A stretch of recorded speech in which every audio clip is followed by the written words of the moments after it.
Donc je vais vous faire une petite présentation de ce 4x4 un peu rapidement. On se retrouve la nuit parce que là je suis un petit peu à la bourre, j'ai pas eu trop le temps de m'occuper de cette présentation et je pars du coup demain à 10 h en Nouvelle-Zélande. Bien entendu, je vous réserve des superbes vieilles vidéos prises avec ce 4x4 et le van pendant à peu près 5000 km dans le désert. Donc pour vous présenter ça, c'est un Nissan Patrol des années 2000, turbo diesel et c'est un 3 litres. J'ai rencontré Maxime, donc c'est la personne que vous avez pu voir au début de cette vidéo. En fait, Maxime, c'est un Français que j'ai rencontré à Melbourne et on a un petit peu parlé de ses projets. Lui, il voulait construire un van ou un 4x4. Donc je lui ai conseillé de construire un 4x4 parce que je pensais que c'était beaucoup plus faisable en termes de temps. Je lui ai dit qu'on va à peu près en une semaine ou 10 jours, on pouvait construire un 4x4 entièrement avec un peu le même système qu'il y avait dans mon van en termes d'électricité, d'eau et d'eau chaude. Donc c'est ce qu'on a fait. Au début, je prévoyais une semaine, mais au final, on a duré 10 jours. Donc on a travaillé à peu près 10 heures par jour à deux, soit 200 heures de boulot. Donc si vous voulez vous lancer dans ce projet, c'est un petit peu la charge de travail que vous allez avoir. Donc fini de parler, je vais vous présenter en premier lieu à l'avant pour vous montrer un petit peu les modifications qu'on a fait. On a recouvert toutes les portes avec une moquette pour un peu donner un petit côté un peu plus neuf sur le 4x4. C'est un petit détail comme ça, mais mine de rien, ça change complètement. Donc c'est pareil pour le sol. Juste ici, on a mis toute la moquette toute neuve. Donc ça donne un bon petit coup de neuf au 4x4. Donc franchement, si vous avez un petit peu de temps et quelques moyens, je crois que c'est à peu près 200 $ pour refaire un peu tout le 4x4 en moquette. Donc n'hésitez pas à faire ça, ça vaut vraiment le coup. On a décidé de mettre la tente de toit pour la simple et unique raison que si on mettait l'espace à coucher à l'intérieur, on allait perdre énormément d'utilisation et de place. Le principe de la tente de toit au-dessus, on a juste à la déplier, c'est à peu près un petit quart d'heure, quelque chose comme ça. Grand maximum pour le plier, le redéplier, donc ça met pas tant de temps que ça et au final ça vous donne un gros confort d'utilisation parce que vous allez voir tout à l'intérieur, on a un espace de vie digne de ce nom. Ici de ce côté-là, on va retrouver l'espace évier. Donc avec un interrupteur qui en va et vient avec l'autre côté. Donc un espace évier ici avec des lampes de part en part. Donc là quand on met en route, on va avoir directement l'évier qui se met en route, voilà.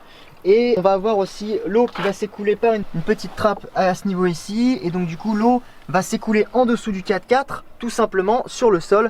C'est le plus pratique en Australie et tout le monde fait ça, il n'y a pas trop de problème, il suffit d'utiliser du savon bio pour pas avoir trop de problèmes de pollution. Le reste, ça reste de l'eau et de la nourriture, il n'y a pas de problème. En dessous, on va retrouver 60 litres d'eau potable, donc qui sont juste derrière l'évier avec un emplacement prévu à cet effet-là.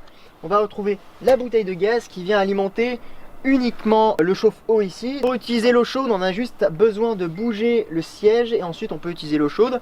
Et en fait, on retrouve un peu le même principe que le van, c'est-à-dire qu'on va récupérer le tuyau pour se doucher. On va tout simplement le connecter à notre pommeau de l'évier et comme ça, on peut tout simplement prendre une douche à l'espace juste devant. Donc ça, c'est plutôt pratique. Donc comme vous pouvez voir aussi, les finitions sont plutôt bien faites. On a passé quand même beaucoup de temps à le faire. C'est pour ça qu'on a mis 200 heures parce qu'il y a vraiment des détails un petit peu de partout. Ouais, comme vous pouvez voir, on a des finitions à ce niveau-là. On a des finitions autour de l'évier. La moquette est de partout. Donc on retrouve sur ce côté ici un énorme mur. Où derrière on va avoir tout notre appareillage électrique. On va avoir aussi tout ce qui va être câble. Et en même temps ça sert aussi de rangement supplémentaire pour les choses dont on n'a pas besoin d'utiliser tous les jours.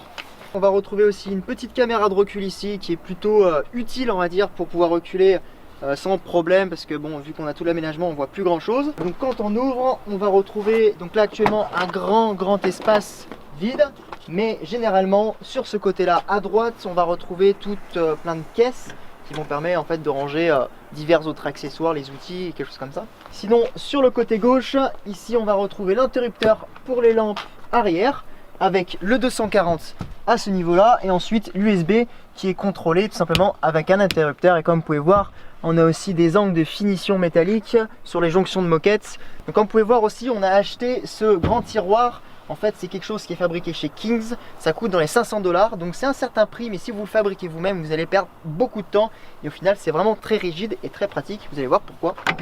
Donc ce qui est bien c'est que la moquette matche parfaitement avec celle que vous trouvez à Bunnings, donc si vous voulez faire votre covering à l'intérieur vous allez avoir en fait un bon match avec ce qui est fait chez Kings et avec la moquette que vous trouvez à Bunnings en Australie. Donc vous allez avoir deux grands tiroirs comme ça, donc vous allez pouvoir par exemple mettre vos affaires de cuisine à l'intérieur. C'est vite pour la présentation parce que on est parti en off-road, donc on avait quand même pas mal de choses à enlever et à nettoyer. Ça va permettre de vous montrer un petit peu plus en détail. Donc vous avez ce grand tiroir ici, et l'avantage c'est que celui-là, il peut entièrement se tirer. Ce qui fait que à la base, ça c'est prévu pour les frigos 12 volts qui coûtent extrêmement cher. Vous allez voir qu'il y a une autre solution au lieu d'acheter les frigos 12 volts en longueur. C'est peut-être pratique au final pour ouvrir ici, mais vous allez voir qu'on gagne beaucoup de place si on fait ce type d'aménagement. Ici par exemple, vous pouvez tout simplement mettre votre cuisinière et cuisiner tout simplement debout et avoir un petit peu les ustensiles à portée de main au lieu de mettre le frigo. Je trouve que c'est beaucoup plus pratique. Et on retrouve la même chose, un grand tiroir. Donc Maxime lui il avait l'habitude de mettre ses vêtements ici, donc c'est comme vous pouvez voir, il y a vraiment de la longueur, donc vraiment pratique. Celui-là ne se tire pas, et donc si vous voulez fixer des choses avec des caisses, vous avez des crochets ici, donc ça aussi c'est assez pratique. C'est pour ça que ça vous fait vraiment économiser du temps et c'est vraiment rigide. Donc comme vous pouvez voir, tout est couvert de la moquette chez Bunnings, même à l'arrière avec les fameux endroits où on est allé. Ensuite ici, il y a Maxime qui a fabriqué ce petit support. Et donc du coup là on peut retrouver sa gazinière, la bouteille de gaz uniquement pour la gazinière avec tout ce qui est tuyauterie. Et ici il avait aussi un petit meuble qui permettait de mettre ses chaussettes ou diverses autres choses. Donc du coup ça permet d'éviter de mettre les choses sur cette planche là et de pouvoir s'en servir comme planche à cuisiner. Donc plutôt intéressant. Ensuite je vais vous montrer de l'autre côté en ce qui concerne l'aménagement du frigo. On se retrouve ici où c'est un petit peu le cœur du 4x4. Pourquoi? Parce qu'on va retrouver le frigo. Donc c'est un frigo 12 volts, mais l'avantage de ce frigo là c'est qu'il a coûté 300 $ au lieu de 1000 $ et on retrouve à peu près la même quantité en termes de litrage. Et en fait l'inconvénient, mais je dirais même l'avantage au final de ce design, c'est qu'on peut le placer ici à la place d'une porte et au final ça coûte beaucoup moins cher et c'est un frigo 12 volts. Pour 300 $, ça vaut vraiment le coup de mettre quelque chose comme ça à la place des frigos en longueur. Comme les autres frigos à 1000 $, on va retrouver aussi une partie congélation. Ça congèle pas énormément, faut pas non plus déconner, mais on retrouve quand même un espace de rangement assez conséquent. Donc pour 300 $, ça vaut vachement le coup d'acheter ça. Ici on va retrouver aussi notre va-et-vient entre l'autre côté. Donc aussi ça permet d'allumer des deux côtés avec un USB. Alors pourquoi on a un USB ici? C'est parce que vu que la tente elle vient s'ouvrir de ce côté là, comme vous pouvez voir avec ces petites photos qui s'affichent juste ici, vous pouvez voir qu'en fait on peut même aussi mettre une grande tonnelle juste en bas, un espace de vie en fait qui nous permet de pouvoir installer à table et des accessoires pour pouvoir manger, ou même s'il y a un peu de vent d'être à l'abri, et en même temps d'avoir accès au frigo, au 240 volts qui est juste ici. Donc voilà, vous avez juste besoin à le mettre sur on. On a le 240 volts à portée de main, on a le 12 volts aussi, et en même temps on peut amener tout ça dans la tente, donc ça permet en fait de pouvoir rester avec son ordinateur, rester dans la tente de toit pendant qu'on est dans la nuit, avoir tout à portée de main. On peut faire passer par la fenêtre, voilà, aucun souci à ce niveau là. Ensuite en dessous, ce qu'on va retrouver, on va retrouver un petit peu le cœur de ce 4x4, donc c'est la partie électrique. On va retrouver un bouton qui va nous permettre de switcher un petit peu comme sur le van, je sais pas si vous vous en souvenez, mais la position 1 ça va être le 240 qui vient des batteries et la position 2 ça va être le 240 qui vient de l'extérieur, parce qu'en plus on peut brancher, comme vous pouvez voir dessous, vous allez retrouver une prise de courant et vous allez pouvoir brancher le 4x4 à l'alimentation extérieure, ce qui permet notamment de recharger les batteries quand vous êtes à l'arrêt et d'éviter d'utiliser vos batteries en fait pour le convertir du moins en 240. Donc ici on va retrouver le contrôleur de gestion de l'énergie du panneau solaire et des batteries. Donc tout passe par ce petit contrôleur. Je vous mets bien entendu le schéma électrique du 12 volts juste ici et en même temps le schéma électrique du 240 juste ici. Vous faites des captures d'écran pour pouvoir comprendre un peu plus ça en détail. Donc celui-là c'est le contrôleur de gestion de l'énergie. Ici on va retrouver un voltmètre pour bien entendu avoir notre quantité d'énergie actuelle.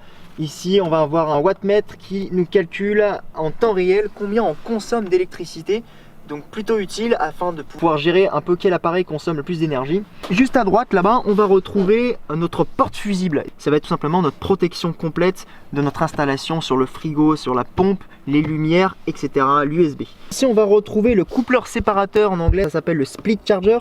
Donc c'est comme dans le van, même principe, ça va permettre de brancher l'alternateur à la batterie secondaire dès qu'on démarre uniquement la voiture, et ça permet en même temps de sauvegarder la batterie principale si notre batterie secondaire est à plat. Voilà, donc ça c'est assez important.